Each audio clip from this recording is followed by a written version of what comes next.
Assalamualaikum dear students, and welcome to the 33rd session of the KIPS Distance Learning Program Current Affairs Newspaper Roundup session. Once again, I am delighted to be your host, Shahrukh Haider, here with you, and the topic for today's lecture is going to be what are the kind of traits and direction that we have seen in Pakistan's foreign policy in the times of the coronavirus pandemic. So before we can go to that, you have to understand that there has been an overall strategic shift in Pakistan's foreign policy in recent times. And I believe that shift started to take place in 2016 during the government of the Pakistan Muslim League Noon. And that shift was most specifically seen in Pakistan's refusal to bow down to the pressure of the United States to follow United States dictates in Afghanistan and completely ignore Pakistan's own strategic interests in the region after the announcement of the new South Asia policy by Trump in American foreign policy address. That meant that Pakistan was no longer willing to accept whatever the United States had in store and whatever the dictates the United States wanted Pakistan to do, which means that Pakistan refused to be another client state or a frontline state for America's war in Afghanistan, which has been raging for nearly 20 years now. Moreover, Pakistan's focus of foreign policy shifted from extra-regional to regional priorities and regional strategic interests. This was most prominently seen in Pakistan's active and perhaps arguably one of the most important role in the Afghan peace process, Pakistan's continuous bout against India, diplomatic bout and Pakistan's increasing strategic alignment with Iran in the region and increasing efforts to make the CPEC a reality. And at the same time, Pakistan's improving balance in its relationship with Saudi Arabia and Iran, which can be seen, which really started after Pakistani parliament rejected Pakistani army entering the Yemeni Civil War theater, even though Saudi Arabia requested that. And historically, if you look at Pakistan's foreign policy towards the Muslim world has to a large extent been dictated by Saudi Arabia. But this is not what happened this time, and Pakistan's foreign policy towards the Muslim world is emerging as quite independent, because that was quite clearly seen in the Kuala Lumpur summit, where although Pakistan did not attend, but later on Imran Khan did go to Malaysia and apologize and even explain the reason, quite frankly, for Pakistan not attending the Kuala Lumpur summit, which was an important sort of posturing in the Muslim world that Pakistan no longer was a complete puppet of the Saudi Arabian government as far as Pakistan's foreign policy towards the Muslim world was concerned. Moreover, there have been various state-level visits by not only Saudi Arabian statesmen and heads of state such as the Prince Mohammed bin Salman, but also the Iranian president and the Iranian chief of army staff, and conversely Pakistani chief of army staff and the prime minister have also consistently visited Iran. So Pakistan is on a trajectory to improve its balance between the Cold War in the Middle East that is going on between Saudi Arabia and Iran. That means that Pakistan's foreign policy is becoming more and more independent, more dynamic, and more in tune to the needs of Pakistan's strategic interests in its region and beyond its region. Moreover, Pakistan's foreign policy towards India has also dramatically changed, and that change was actually came at quite a lightning speed and was most materialized in the form of Pakistan's response to the post-Pulwama attack in the form of India's attack on Pakistani Balakot, on Pakistani-owned Kashmir. The response that Pakistan gave to that was completely unexpected and quite surprising for Indian side, because India simply was not able to retaliate or to answer Pakistan's attack, which were significantly more damaging and higher on the escalation ladder as compared to the Balakot attack that the Indian Air Force conducted against Pakistan.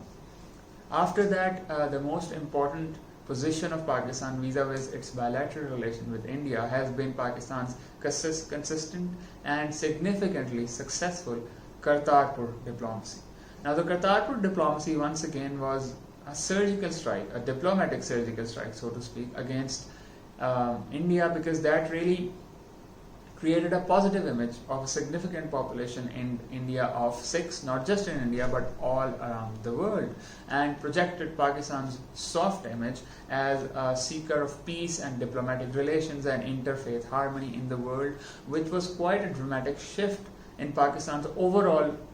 purview and perception around the world, which until now was majorly based on Pakistan being a rogue state, a client state, a pariah state, a state sponsor of terror, a narrative that India was basically successfully able to sell to the world ever since 9/11. So what have we seen in Pakistan's foreign policy under Corona times? Well, I believe there are four important indications of how Pakistan's foreign policy is still on the same trajectory of being a strategic shift and focus to regional politics and resolving conflicts and projecting Pakistan's soft image all around the world. So first of all, Imran Khan's government and Imran Khan himself and his foreign minister in particular made a lot of concerted efforts to convince the developed world and international financial institutions to give significant debt relief to all the developing countries of the world, not just Pakistan. Imran Khan quite clearly mentioned that all of the developing developing countries of the world should receive debt relief from the developed world due to the coronavirus pandemic, which has wreaked havoc to the economies and the lives of the developing world people especially. And therefore he was able to secure like nearly $60 billion of debt relief and aid for Pakistan due to the tense economic situation that the coronavirus pandemic and the ensuing lockdown caused. That was a sign of statesmanship from Imran Khan to advocate for debt relief for the entire developing world, not just for Pakistan. Now that is a quality of leadership. Second most important feature has been Pakistan's constant diplomatic spotlight on Kashmir. Now, Pakistan has over and over again urged the world community to put pressure on India to lift its curfew and lockdown in Kashmir due to threats and fears of a coronavirus outbreak in Kashmir.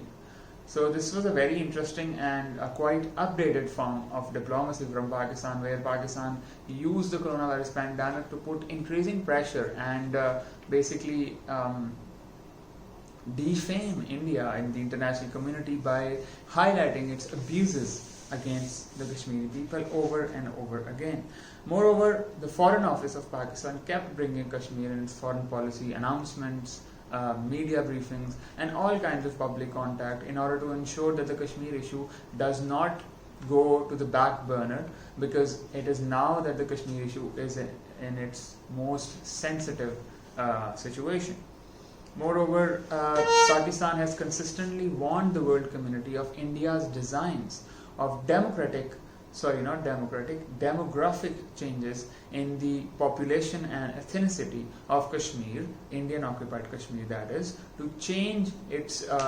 constitution of people to perhaps influence the result of a future referendum. Third most important thing is that Pakistan's Imran Khan, Prime Minister and Foreign Minister, also sought sanctions relief, US sanctions relief for Iran, which was very deeply hurt by American sanctions on Iranian economy, which basically started in 2018 after Donald Trump withdrew America from the Iran nuclear deal. Now, the premise for which Pakistan was advocating for lifting those sanctions on Iran was because Iran was one of the worst hit countries by coronavirus, and it really did need global cooperation and global help, especially in terms of medical equipment and personal protective equipment, which it could not procure primarily because of US sanctions. Now, once again in this case, Pakistan Prime Minister Imran Khan exhibited statesmanship when he advocated debt relief and sanctions relief for Iran, which is Pakistan's very important neighbor. And this is also an indication of emerging strategic alignment between the interests of Iran and Pakistan in this region, because Pakistan wants to see a stable and an economically booming Iran, because that would mean increased Pakistan-Iran trade and relationship and improve socio-economic conditions of this entire region. One other evidence of that is that the Iran-Pakistan pipeline, the IP-Pakistan pipeline, is once again on track and is expected to be completed by 2023, which would dramatically improve Pakistan's energy security and decrease Pakistan's overall energy bill, because currently the gas that we import comes from Qatar, which is significantly more expensive than the gas that we would get from Iran. And lastly, Pakistan has consistently advocated for keeping the Afghan peace process on track despite coronavirus pandemic, despite the lockdowns ensued all around the world. And Pakistan, even during these times of pandemic, lobbied hard to convince the Afghan government and the Taliban to resume their prisoner exchange as an important confidence building measures for future intra-Afghan dialogue. Moreover, Pakistan carried out significant regional diplomacy by engaging regional countries such as China, Russia or Iran to create more and more consensus upon the need for Afghan peace process to continue even in this pandemic. And finally, and very importantly, Pakistan has only yesterday opened the Wagah border for Afghan trade to India. Now, this is a very important development to note, because it serves as an important confidence building measure between Islamabad and Kabul. Since you perhaps might know that the Afghan government absolutely does not trust Pakistani government and Pakistani establishment and agencies, and accuses Pakistan of creating terror and conducting anti-state activities and helping anti-Afghan government forces in Afghanistan, and there is a huge trust deficit between Afghan government and Pakistan. This is a very important step to bridging that trust deficit. Moreover, Pakistan, this has been a long-standing condition or demand of the Afghan government, which did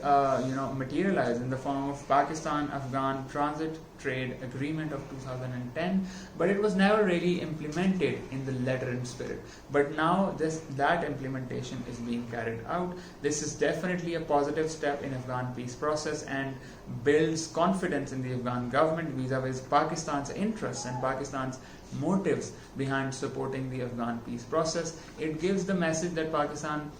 truly wants a stable, economically booming and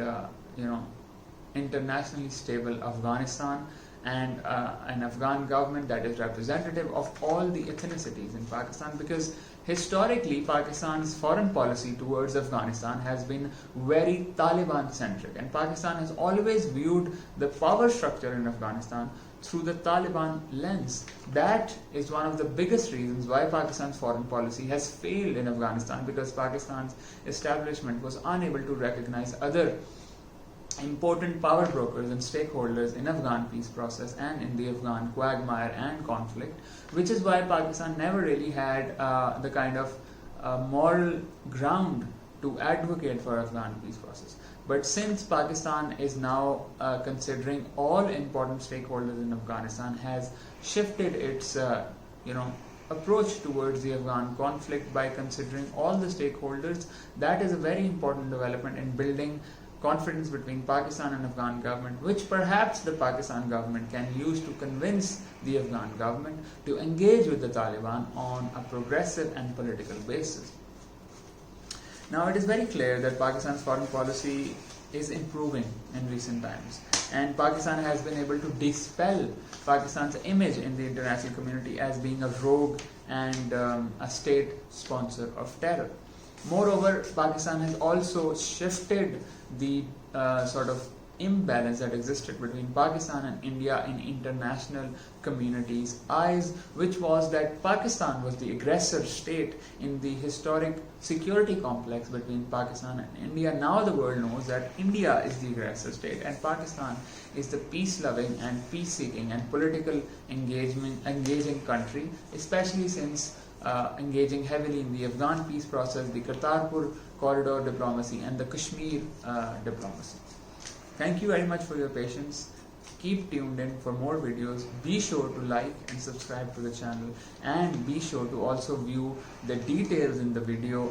description. They will be very helpful for you. Thank you. Allah Hafiz.